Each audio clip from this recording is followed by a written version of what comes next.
to have Antone Oseka be joining us this morning. And we're grateful that you're here, Antone. As we heard from John, a lot of us are newspaper readers. There's a big difference, I believe, between our national news and our local news. And I would argue that our local news is often much more important because that is what affects us on our day-to-day. So we are excited to hear from you. If you want to go ahead and kick things off, and then if anyone, as everyone's familiar, this is a conversation. So I'm not sure how Antone's going to lead us off today, but if anyone has any questions, please do jot those down so that toward the end, we have the opportunity to reconnect and check in with Mr. Oseka. So with that, Antone, I will pass it over to you. Thank you. First couple things as people went around introducing. Fred, we do have a float for the first time. So I need to know candy bar preferences that I will save to distribute to you. Chocolate's always good. Okay, I will handle that. And Joel, those people in the newspaper industry plan on putting in a half day the day of their funeral. So we don't really plan for retirement because we don't think it's ever going to happen. So that's just one of the benefits of being a newspaper guy. You can write your obituary right before you show up to the funeral home. So anyway, so my name's Antone Oseka. I am the managing editor of the Sarpy County Guide and News, the Gretna Guide and News, and the Douglas County Post-Gazette. We cover communities from Bennington all the way down to Gretna over to Bellevue. We kicked off the Sarpy County Guide and News on January 1st. And so we're a little more than halfway through our first year and doing very well. We have successfully, I think, kicked off in our communities across Sarpy County to give some local news and sports coverage. We have high school sports writers. That's kind of one of our mainstays is covering teams across the area. We really don't go all in on recruiting, so we don't like to go on individual athletes. We really like to look at team accomplishments and overall how things are going. With it being a conversation, I'm certainly open to questions as we go. I don't have a big formal speech prepared. Nancy will tell you I just kind of wing it off the top of my head when I do these. So yeah, that's what we do. We have. Tom, can I interrupt for a minute? Sure, Perhaps go ahead. I should have said this at the beginning. I've worked in my career at 2 dailies and 3 weekly newspapers. This is probably, I think this is a 4th weekly publication. And this is the best editorial copy I've seen in all of those publications. These are reporters do an excellent job of communicating and with the local community. They just do an excellent job of covering everything that goes on in the communities. I mean, you're going to get in-depth look at the sports, at the schools, at the churches. They just do an excellent job. So that's why I think this is just such a good publications, excuse me. So you can carry on now, Antone. Go ahead. Okay, thanks, Nancy. And she's right. We got very fortunate. We hired some very good people right out of the gate. Haley Stolze is a Bellevue West grad, who is our main news reporter for Sarpy County, trying to cover Bellevue, Papillion, Springfield. Kevin Hauk is our sports guy. Both of them have experience, throughout the county, covering all of the high schools and different community events. Excuse me. I've worked in newspapers since 1995, which is saying a bit. So I graduated with a journalism degree from the University of Nebraska in December of '97. Spent years working at Daily Nebraskan. I was the sports editor in North Platte for several years, and then also have worked at several weeklies, either as an intern or staff member for a number of years in my career. I do live in Gretna. I'm married to a Gretna Public Schools teacher. So my benefit is my home is about 2 minutes from my office.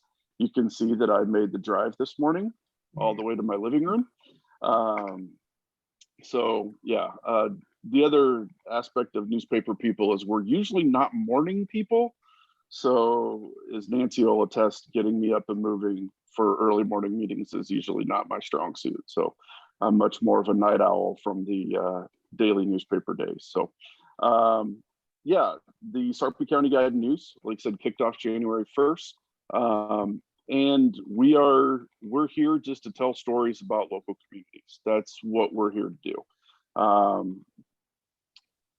That was an idea that we had that we kind of saw an opportunity to take advantage of. It wasn't maybe the perfect timing with COVID-19 to start a new publication in the middle of that, but we pulled it off. And right now I feel like we've done very well so far. That's what I would say. Nancy is out there meeting all the business people. And like I said, we have two very good reporters who are on the ground looking for stories all the time. So I know there are people who had newspaper questions, and yeah, if anybody wants to jump in, go ahead.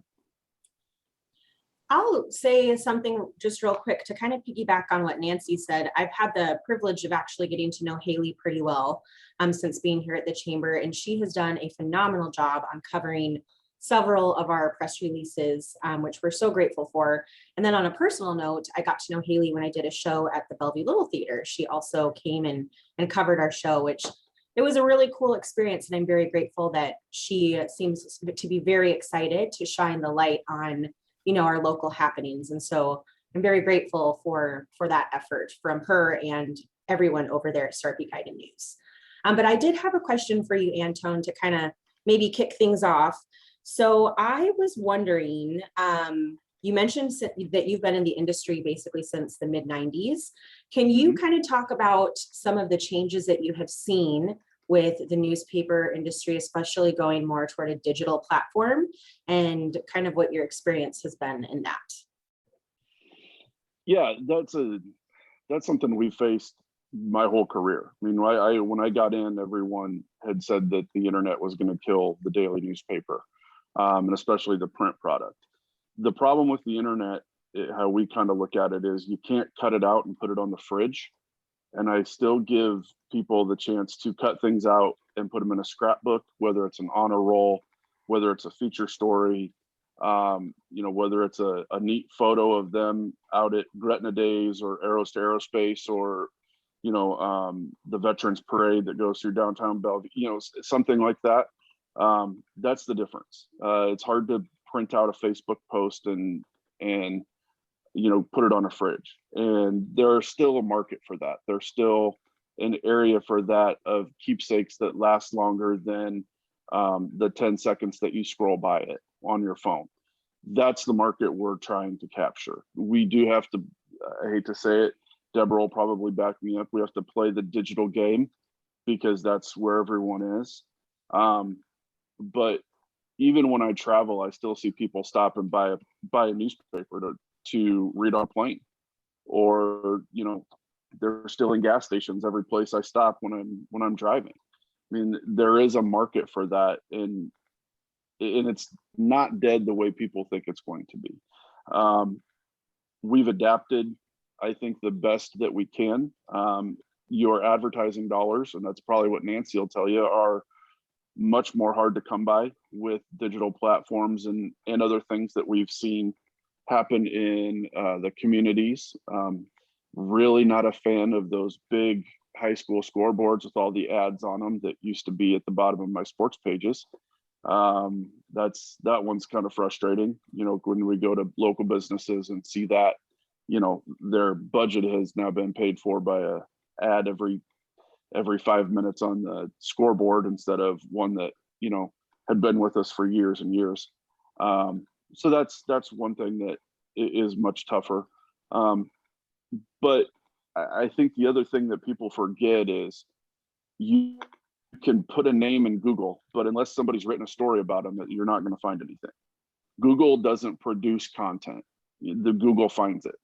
And that is the one thing that we do. We give you local content on people in your area doing great things, and sometimes, unfortunately, not so great things.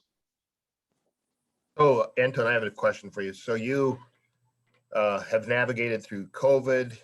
You obviously had to gear up for kicking this off January 1st. So we're more than halfway through 2021 now. Is it where you thought it would be? Have you been surprised by certain things? We're not where we want to be, but we're way ahead of where we thought we'd be. What's your take on it now when you look back at it? Probably the last one. I don't know that we're as far along as we want to be, but I think we're probably made more headway than we thought we would. Yeah, we are for the state of Nebraska. One of the things you have to look at. Well, let me back up for a second, Joel. So the Sarpy County Guide and News is actually a second edition of the Gretna Guide and News. Okay, so that's an important distinction. We're not an entirely new newspaper. That's a very important distinction because that allows us to carry legal notices for the school districts and cities in those organizations. In order to carry legal notices, you have to have a subscription base of at least 300 subscribers for a full calendar year somewhere in the county, which my Gretna publication more than makes up for. So being a second edition, we run those legal notices both in the Gretna edition as well as the Sarpy County edition. So first of all, our goal is to make Sarpy County a standalone paper when we reach that legal threshold. That means basically I'm getting paid half of what I should be for all the notices that are running, if that makes sense. Because I'm running them basically a second time for free. So in order to accomplish that, we have to have 300 subscribers to just the Sarpy edition throughout the county for a full year. We've hit the subscriber number. We have to hold it for the year now. So that's where we're at as far as kind of the baseline we're going off of for what we consider success in this publication. As far as the community involvement and the reception we've gotten, I think has been much better than what we thought going in. It's tough. It's tough to start a new newspaper, and it's tough to start a newspaper basically, in competition with papers that I worked for, that I liked working for, but that are still in business in the county. We kind of knew the battle we were getting into, and we've tried to do our best. But that kind of, does that answer your question a little bit? Yeah, it does actually. I would think the support from the community when people see their children and their kids in high school, just like you said, in the newspaper, that's something you can't really wrap your fingers around. It's pretty cool. That's what we're banking on. That's what separates us, I feel, because, the big thing is print is dead. Well, a larger publications, that may be, but there's always going to be a hometown paper. I mean, people just want to know. They want to know what's going on at their schools. They want to know what's going on in their churches and their communities. We're all a little curious about, how much the neighbor's household for. I mean, that's just part of life. And when you have the editorial content to go with that too, so that people know that they'll see, they may see their neighbor. They may see an article about, what's going on in the local Kiwanis group or Optimus Club. They're going to look for that. And our digital, some of our stories have gotten good 400 or 500 click-throughs just because of what they are, the content of what they are. They're about the community, about the, who's next door. So I just strongly believe that, a larger publication, like a national publication or something like that, print is questionable, but there's always going to be a hometown paper. I will say, to kind of piggyback on that, I was very blessed to receive some reviews when I was in the show at the Bellevue Little Theater. And it was incredibly exciting to go through the paper because I was not expecting these, to go through the paper and see these things. And I was totally the person cutting them out so that, so that I can scrapbook them, because it's so cool to see, you know, it was so unexpected. And I was quite touched and very, very humbled. And it was very fun to sit there and cut them out through the, you know, in the paper. And I'm in the process of making kind of, well, this might sound really egotistical, but a little kind of memory box, I guess you could say, with those news clippings and some things from the show that I did. And it is different, you know, it's different. I think everything has its place. Digital has a place, but those are, to you guys' point, you know, there's nothing like a letter versus an email, or a newspaper versus digital, you know, or seeing something in person versus watching it on TV. Like those, each has its place, but I agree. I think you're always going to want that hometown paper and to really know your community. Well, to Sarah's point, I grew up in Montana. And my mother, who's still living, she's 92 years old, but over the years, she's always sent me newspaper clippings of people that I grew up with, and that's always been pretty cool. She's a letter writer. I'm pretty pathetic. I haven't sent this to my mother yet, Sarah's grandmother, but I have them sitting here. But that's pretty cool. She's looking forward to seeing the actual clippings, you know, out of a newspaper. It's pretty cool. So there were some very nice write-ups on Sarah when she performed.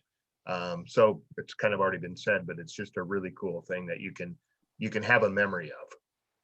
And I have an account that it's a restaurant, and I drop off some papers there, and the manager tells me that, you know, it's a high school kid hangout, and boy, those kids look, you know, for the paper, and they want to know if they're in there, you know. And I'm just thinking, it's not just you know, they're in high school, and you don't think of high school kids reading the newspaper, but boy, she said as soon as their doors are open, they want to know, they want to see those papers to see if they're in there. So, well, and that leads me into kind of why we do things the way we do. So it's funny you said that. You know, downstairs, I think many of us, at least in my basement, in a box, is a scrapbook that my mom and my sister made from, excuse me, when I played football and wrestled in high school.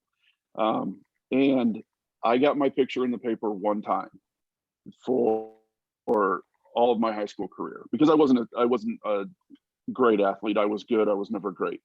And it would just happen to be that I was getting my butt kicked by the local great kid. So that's the one time I got my picture in the paper, which is why we try to run other people's picture in the paper. One of the things I think that sets us apart, and I'm just going to throw out names because they're well known in the Bellevue community. I can put into Google Chucky Hepburn and find 800 stories about how good Chucky Hepburn is. Great kid, great athlete, phenomenal talent. There's 4 other kids who start at Bellevue West not named Chucky Hepburn. They deserve some credit as well for those teams. There's a young man at Bellevue East named Garrett Grice. If you don't know who Garrett is, he's a nationally recognized wrestler, probably as good of an athlete as Chucky, and maybe half of the people know about him because he's a wrestler and not a basketball player. Garrett's going to be a stud. He will be a stud on the national level and possibly international level later in his career, and he goes to Bellevue East. He's going to be a 4-time state champion. You know, I like to highlight those kids. And maybe that's because when I was in high school, I didn't get a lot of that, but I was in every play in high school. I did, you know, multiple sports.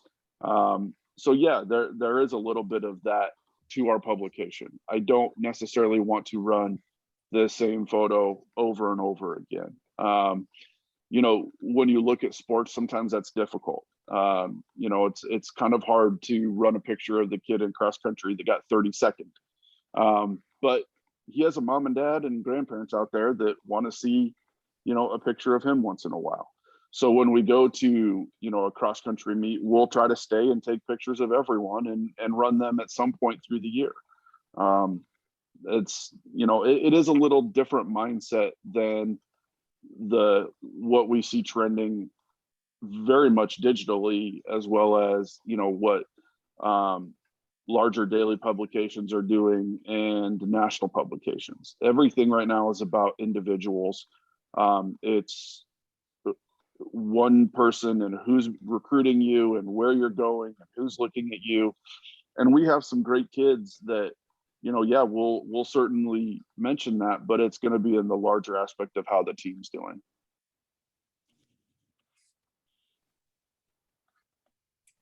That's awesome. And I like that approach, because to your point, Antone, you know, there's a lot of stars in a community, and that is something that I think we often can forget, is that you always hear about the people who have done something really great, or, you know, and they're not to take away from that, but everybody has a story. And there's a little show I love, that the whole premise of that, where they go door to door and you don't know that this interview team is coming to talk to you, but they, without fail, everyone opens the door and they're like, oh, I don't have a story. And they start talking, and it's amazing. You know, every single person has a story and something to share. And I think that that's awesome that you guys try to approach it a little bit different, so that you're shining light on, you know, those stories that may not be as prevalent in our day to day. And Haley So is really open up, I'm sorry, Antone. Go ahead. Haley's really good about following up on leads that, you know, not just about sports, but about, you know, just anything that, you know, she's really open. I brought her ideas, and she's just really, really open to looking into different stories about different things. And I related to sports a lot. Like I said, I'm a former athlete. I coached for a while in Sarpy County. So I do, and I'm a former sports guy, so I do relate it to that probably more often than I should. But that does really apply to everything, to the little theater, to things going on at Sumter, to, you know, everything that's happening. You know, there's a pretty vibrant music scene that I'd like to tap into across Sarpy County. There's some really good local people. That's one of the things that, you know, if I can only stretch Haley so thin, but if anybody knows someone who wants to write about local music, send them our way. We'd be happy to do that. You know, things like that, that there are more than just the athletes that get in. I should point that out. We do try to reach out to, like I said, productions, marching bands, you know, all the things that kids are involved in, because a lot of what we do revolves around kids and things that are happening in our community. So there's one question I posed to a different group I spoke with, and having a good group of people involved in business in Bellevue. This was when we first started the Guide News, we focused on Bellevue East and Bellevue West, and then, you know, Papio South and Platteview. And we had some people kind of question why we didn't jump in with Omaha Bryan right away. What's your guys' take on the support level that's around Bryan? That's the one thing I didn't really know. I never felt like they had a ton of community support or really financial business support that justified the hours that it takes to cover somebody. So I would really like to hear from different people on that. Namely because, before I say that, namely because dealing with OPS is a much different animal than dealing with Amanda at Bellevue Public Schools or Annette in Papillion. There's a lot more hoops to jump through. So that's why I say that. So I would like to hear from a few different people on their thoughts on that.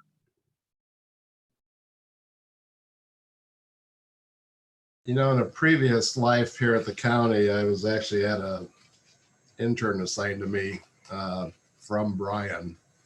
I know that probably both Bryan and Gross sometimes feel neglected by the Sarpy County community. There are some great stories. Now, unfortunately, OPS puts up roadblocks. I can see that could be a challenge, but yeah, the young lady that was assigned to me actually wanted to get involved in government relations, and that's when I was still a lobbyist. And so she shadowed me in the legislature several days, and actually was president of their Future Farmers Association group. And actually, Omaha Bryan's got the largest FFA club in the state of Nebraska, which most people don't know in an urban environment, but they also have Yeah. some urban farming going on in some of the trailers out back and do some unique experiences. So there are some great stories there. I think, it's tough sometimes for the Omaha World Herald to cover some of these. And I know Brian and Gross are both, within the city of Bellevue. So it's kind of a challenge, but, I think there's probably some stories up there. You may have to dig for it, but it's a large segment of the population sometimes thinks that they are not part of the greater Sarpy community. So, and then the quality of the stories I know is there. It's whether or not when we were starting this, we wanted to definitely, and I should say we have added Gross because that was one of the first ones we knew that we were going to expand into, is finding businesses that support those schools. In order to sell advertising packages and some of those things. That was the question I really had. And having, like Fred, previous experience in the county, I just never felt like Bryan had a ton of support even from their internal community. Like you just didn't see a lot outside of boys basketball for a run there when Tim Cannon was there. You just didn't see a lot of support. And that was my question. That's why I kind of wanted to hear from people, what they see about that, because I know that, it seems kind of like a small thing when you add another high school, but when you have to add, dealing with OPS, it is quite a chunk to bite off. So, which we're willing to do. It's just a question of, is it worth it?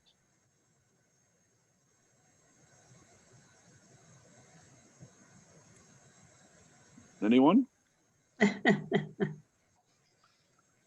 I would say, and I don't really have a good understanding of kind of the financial backing of that and the financial support side of it. I would echo what Fred has shared, that, they are part of our community and they are part of our county. And I think, going forward, it would be a really great opportunity to try to bridge that gap and bring them in and shine the light on them. Because I would echo what Fred shared, that they often feel a little bit on the outskirts since they are kind of right on the border of the county. But I also know that OPS they're a massive district. And so I know that they've probably got a lot to jump through, but I'm very unfamiliar in the financial support side of it. But down the road, I think that would be a wonderful goal to try to work in and how to, welcome them in and do that. I think that would be a good goal to have. I don't know what that looks like on the planning side from the news, but that's just my 2 cents. Okay. Well, I think that there'd be some Bellevue businesses that may want to attract those folks. 48th and Giles is not, there's dollars being spent. Going into Omaha to spend the dollars, we don't necessarily benefit. It's that whole that kind of a heated discussion with a former city council member once on some terminology on treating people that don't live in Bellevue. And you've got disposable income that is to be spent. And I always used Outback as an example. And okay, you have an Outback in Bellevue, you have an Outback in Omaha. So where are those people going to spend those dollars? If we can keep more money local in Bellevue, I think we all benefit. So, right. On the architecture side of things, Bryan Middle and Bryan High, they just recently had some renovations and additions to the schools. And as part of the process, we do a lot of engagement with the students and the parents in the area. And there were quite a bit of parents that showed up to these events that we would discuss the project, ask them for their opinions. And they were very proud of the area, proud of the schools. So as far as there being community engagement on the architecture side and what the parents want for their children on the learning environment, it's definitely there. I would imagine that would also follow suit on the sports side and such and the news engagement and so forth. But it was a very positive experience with the parents and the community for the school projects that we did. So I think very highly of the two schools, and I'm sure other people in that area would also. Good to know. Yeah, and that's something we should probably feature in our paper, is those renovations and what happened. So don't be surprised if you hear from Haley. Yeah, that's a great idea, actually. Okay. I think too, sometimes, you know, if people are willing to share and people are engaged, but have they really had the opportunity to show that? And, you know, maybe it's an untapped entity because they haven't really had the opportunity to really publicize and share about everything that they're doing in that realm. And so just as much as we would like to do that, they might be feeling that as well, and kind of feeling that same kind of buffer and roadblock. And so that opportunity, I think, could very well be there, and probably is there. It's just, have they really had the chance, and has there really been anyone to kind of reach out and say, hey, you know, we really want to pursue this opportunity and this partnership. Well, just so you know, we've talked about it several times, and I am definitely on the losing end. So Haley and Kevin have decided that we're covering them anyway, or just decided that we're going ahead. So yeah, and Mike's, let me also say, it wasn't just me drawing a line in the sand. It was also from when I was with the SNI papers. We did have a lot of pushback from the Bellevue community on why we had resources going out to Bryant. Mhm. Like they really felt like it was not, technically it's you know, part of Bellevue, but it really wasn't part of Bellevue, if that makes sense. So that's kind of where that came from. Is, you know, at the time we did get a lot of community reaction that, like, you know, hey, why are you going there when you could be devoting those hours to something else? So, and I'm glad to hear from people. That's, you know, I'm never going to say that I did everything right. So, you know, that's good to know that there are people that, you know, definitely tell me when I'm wrong, right, Nance? Yeah, gladly. Haley did do a nice article on the new president of Gross for Yes. last week's paper. Yeah. She does a bang up job, and it just can't be. We've got the best editorial. As again, that's my big thing, is that, you know, we've got excellent editorial for the hometown papers. Yeah.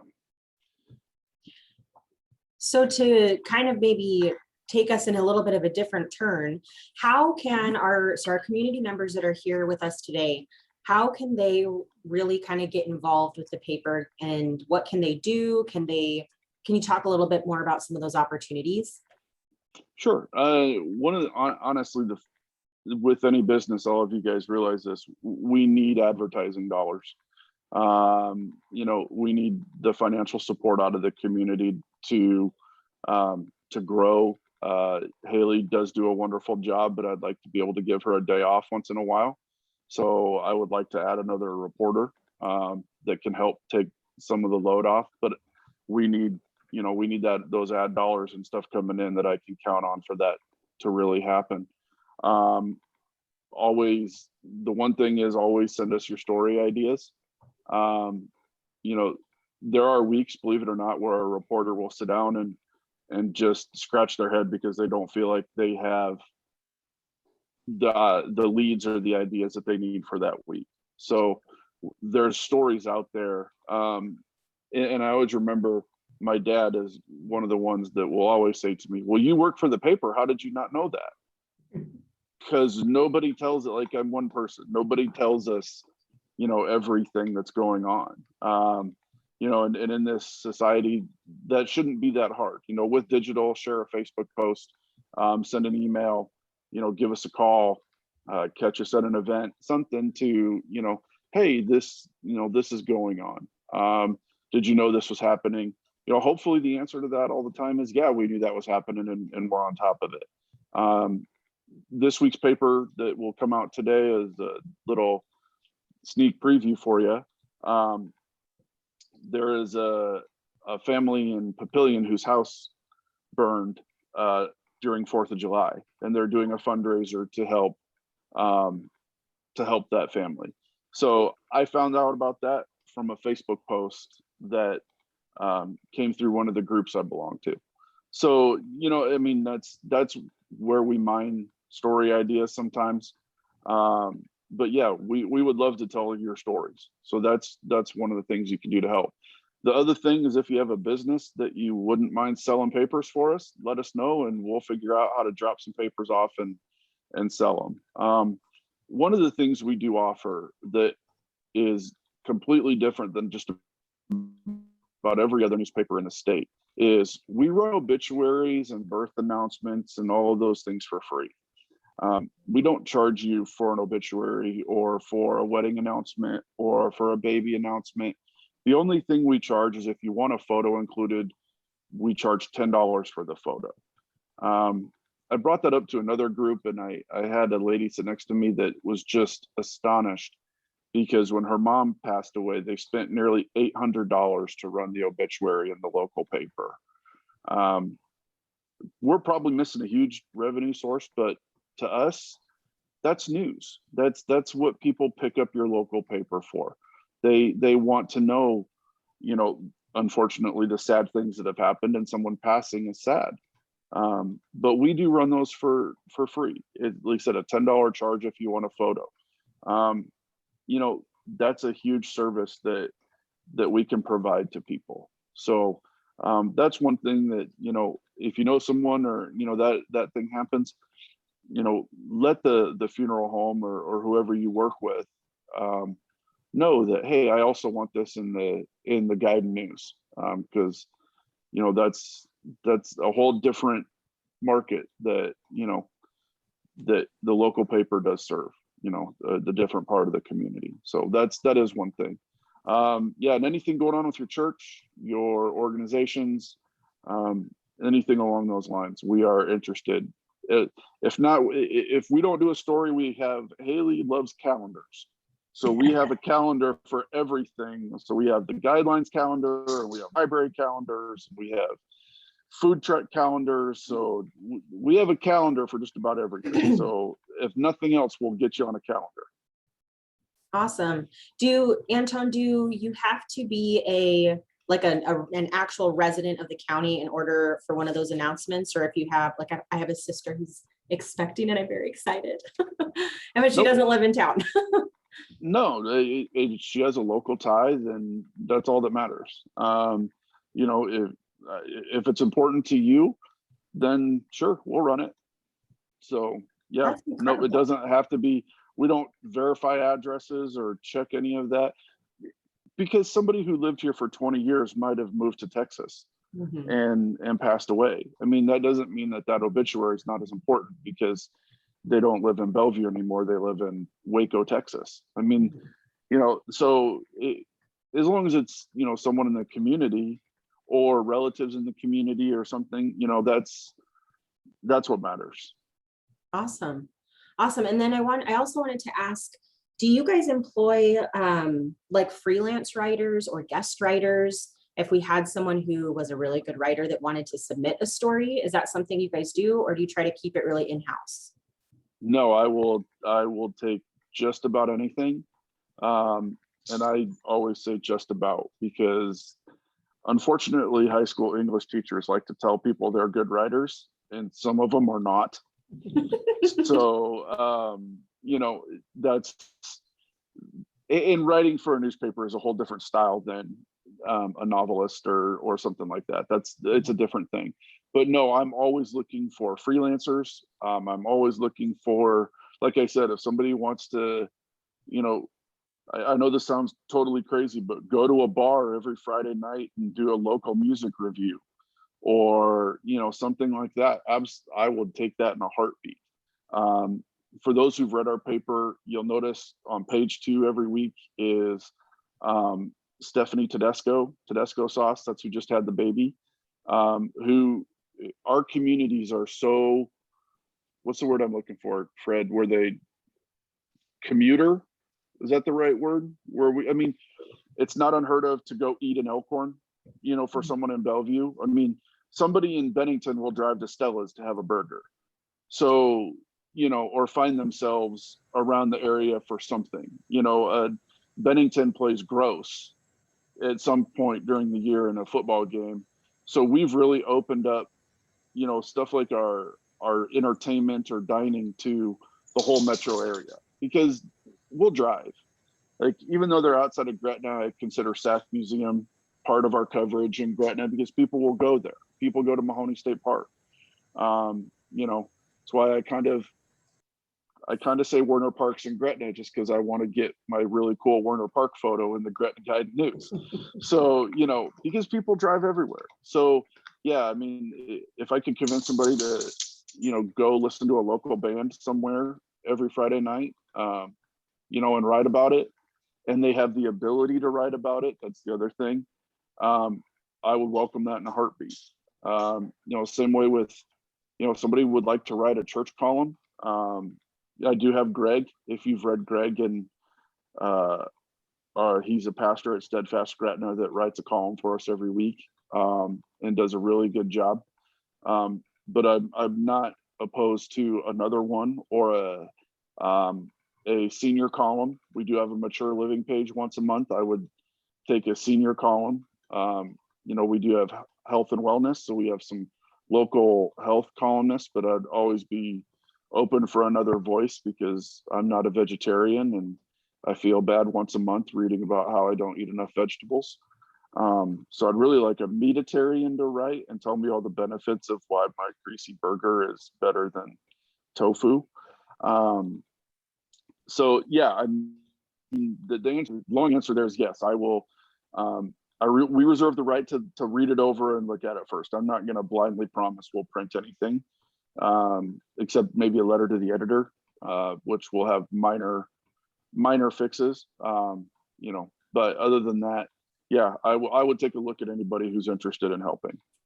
Awesome. And would they just want to send it to the editor or is there a different email for those folks that they'd want to get in touch with? No, my swamped email is the one that gets to me. So editor@gretnaguide.com. Okay. So yeah. And the other thing I should plug is legal notices. For those that need to publish legal notices, like I mentioned at the start, we are a legal newspaper in the county. So you can publish your legal notices with us as well. Awesome.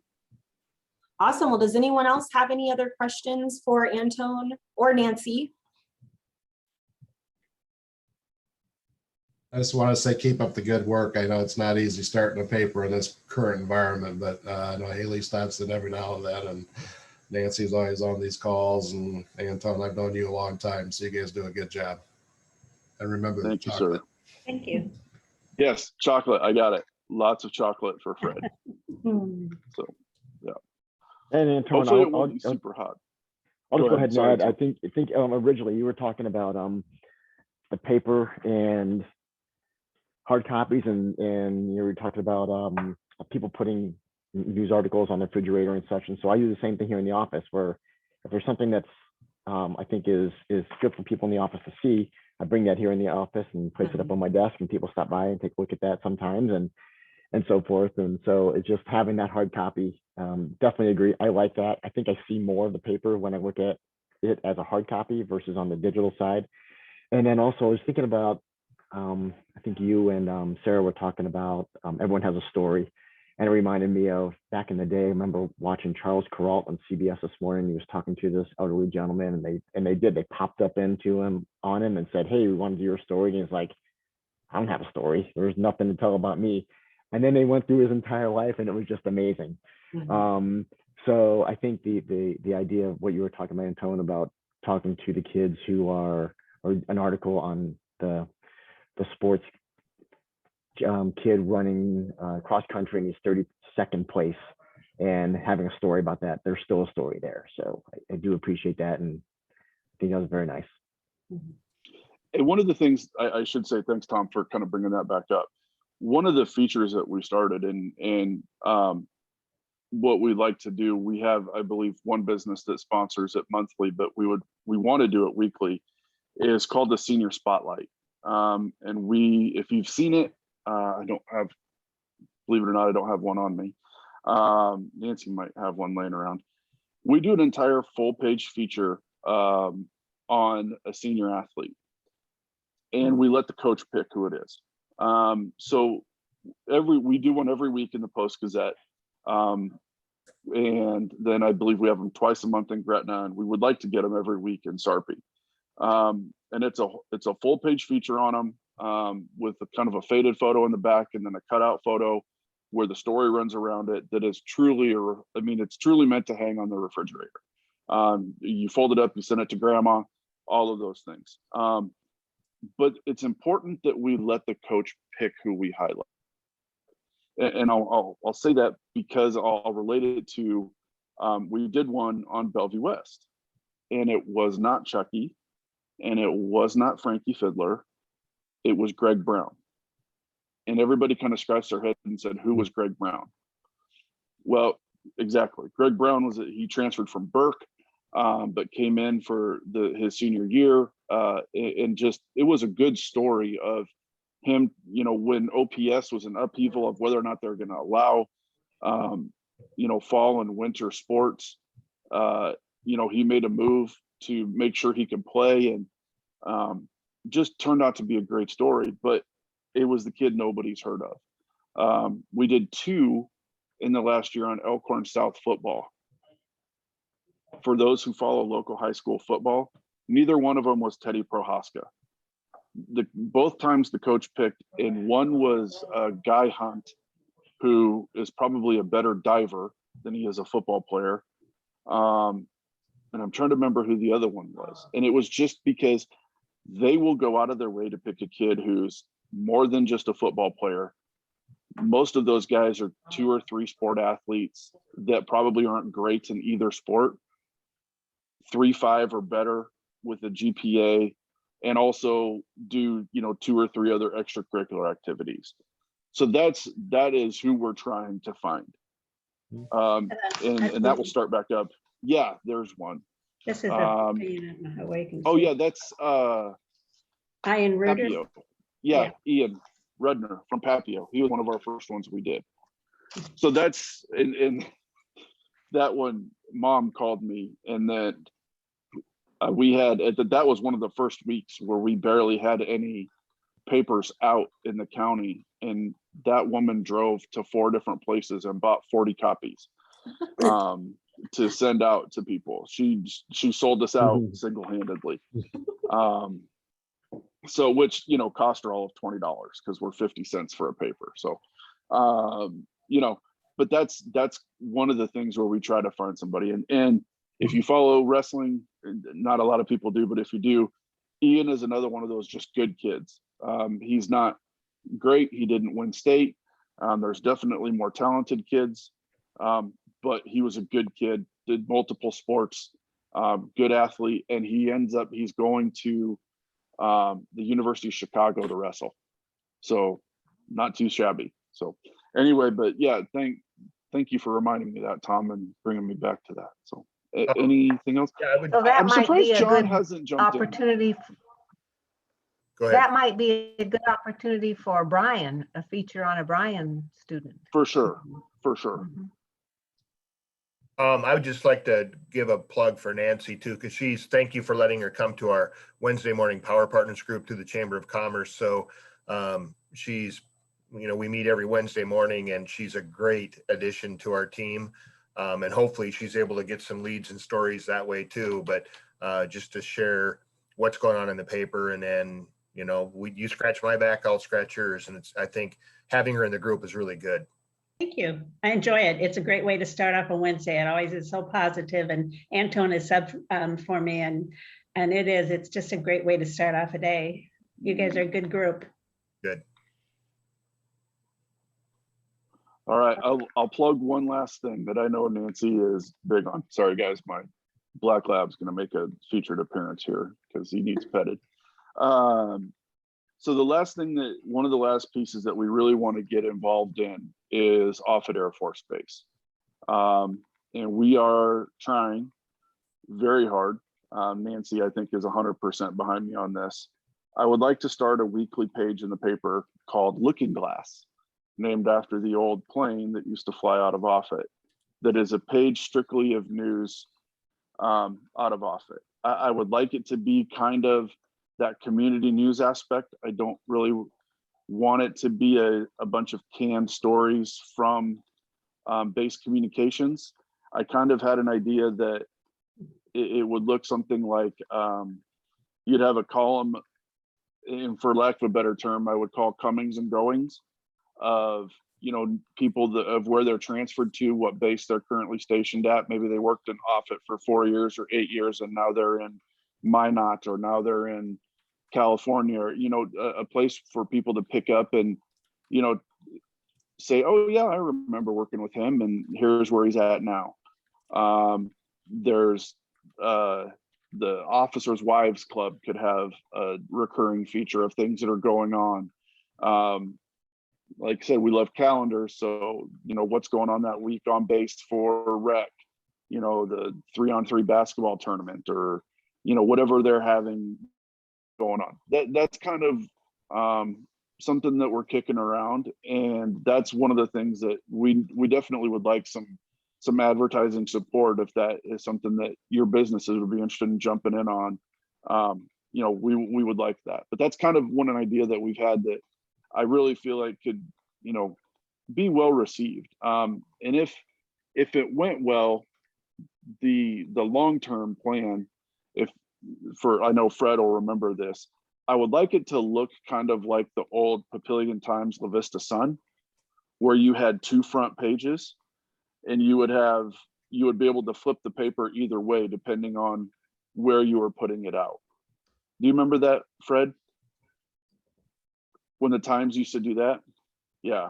So that's I would like to do that with, so basically the entire back page of the news section would be, if we could get it distributed near base, or knock on wood, on base somehow, but I don't know that that's possible, that we would flip it opposite. So Looking Glass would be, you know, what is put out there